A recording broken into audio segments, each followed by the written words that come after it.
What's good, ladies and gentlemen? Welcome to another SK Wealth Academy video. Now, today I'm going to talk about the dumbing down of society and the measures that have been taken to accomplish this, because a lot has been accomplished through language.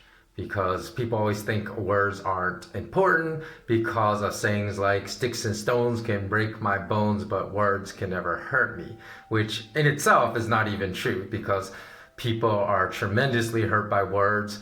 And sometimes apologies can go a long way to mending and healing a relationship, whereas one party is wrong and never admits their guilt, and then they finally admit their guilt. That can go a long way. So words can break people. And in a way, if we think about the most popular sayings that no matter the race, religion, culture, nationality of a person, a lot of these people around the world have heard of these sayings like curiosity killed the cat. What else? He's wise beyond his years, or she's smart beyond her age. Like, what does that even mean, right?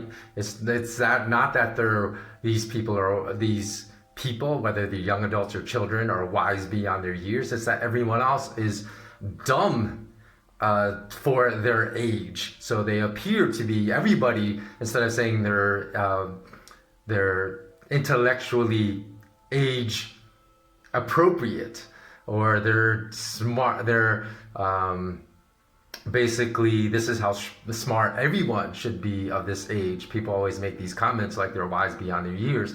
And when I speak of these phrases like ignorance is bliss, curiosity killed the cat, wise beyond his or her age, what does this remind you of? If you've read Orwell's 1984, you know that these phrases remind you of Orwellian doublespeak, when language had been flipped in a totalitarian society to have the exact opposite meaning. So war is peace, ignorance is strength, freedom is slavery, were the mottos of the government of Oceania, or Ocean, I think it was Oceania, in the fictional country in 1984. It's been a while since I've read the book, but in any event, those were the mottos of the ruling government in power. So I think it's super important. And today we have basically presenters that just parrot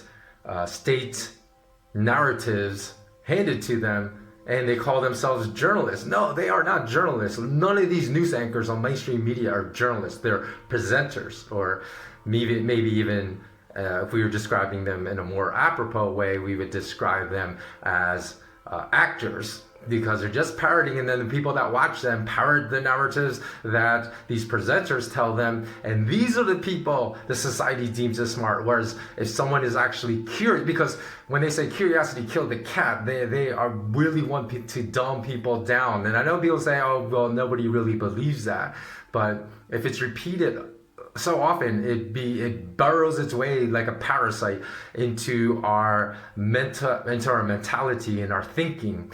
And curiosity is necessary for intellect. You could see that curiosity killed the cat has had an effect on dumbing down society, because people rage against those who dissent against these state narratives that are often complete fabrications and lies. And so the people that actually have the curiosity to conduct their own research, not to parrot narratives taught to them by presenters that are pretending to be journalists and news stations, and that find a completely different evidence supported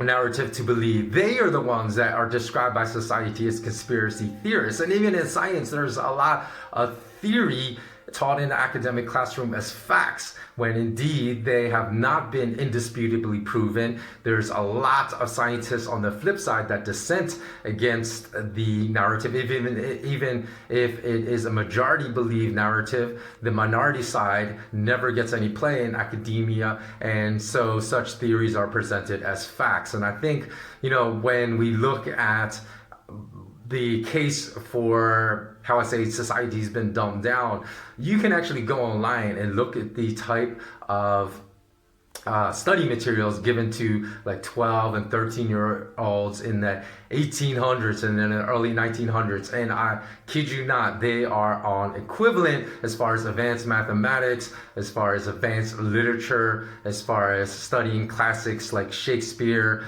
and the Iliad and the Odyssey, that sometimes are reserved for juniors and seniors in university today. So there was definitely a capacity of much younger children that showed an intellectual aptitude that has been stripped from society today. So, if you had kids today at 11, 12, 13 years of age, studying advanced mathematics and classical literature, people would describe them as gifted, although that was just normal hundreds of years ago. So I think this dumbing down of society has been achieved through this deviant distortion of language. And we really need to correct that today. So let me know what you think if you're watching this on my YouTube channel. Please leave a comment below. Please don't forget to subscribe and smash the notification bell so you receive all future notifications of uploaded content.